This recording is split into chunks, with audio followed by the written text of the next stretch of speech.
And just tell me a little bit about who you've got at home. So have you got a partner, children? Yeah, I've got my partner Janine at home, and our stepson Jamie, who's 9. Obviously been a firefighter for a few years now, I'm assuming. Just tell me a little bit about some of the pressures that might often come with the role in the fire service for you. Well, for me, the pressures, obviously we have the operational incidents, but a lot of it is juggling the work-life balance, and juggling around childcare. Janine's also in the fire service. She works at our training school, and which is fairly flexible. But when they have like courses running, for example, she has to be there like 2 hours before the course starts to be prepared and stuff.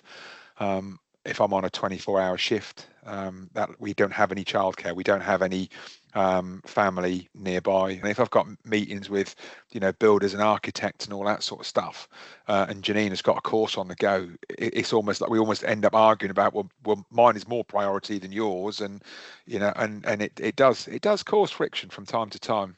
When I go home today, for example, I'll go home probably about sort of 4 or 5 o'clock, something like that. But I don't finish until 8:30 tomorrow morning. So we're sitting at home having our family time, and the phone rings, and I get sent somewhere, um, and some of the stuff you have to see and deal with while you're out. You see and deal with while you're out, and then you come home, and they're still sitting there watching the Disney movie or something like that. I'm lucky in the fact that Janine has done the job, so she knows what I've seen and what I've done, and I can talk openly. I'm lucky, really lucky. It is like being in the mess room at work where you can talk about stuff.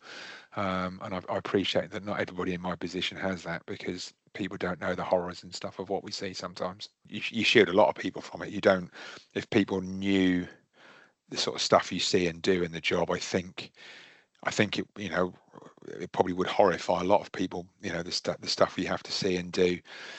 Yeah, 9 years old. He thinks I just sit at my desk all day writing, and his mummy teaches other firefighters how to be firefighters at training school, and that's all he needs to know, and that's all he knows. I try and leave work at work. We inevitably we end up talking about work because that's how we met. That's what we both do. We both do the same job, but sometimes it's like, yeah, let's just not talk about work tonight. Not for anything awful we've got going on, but just fed up with being at work.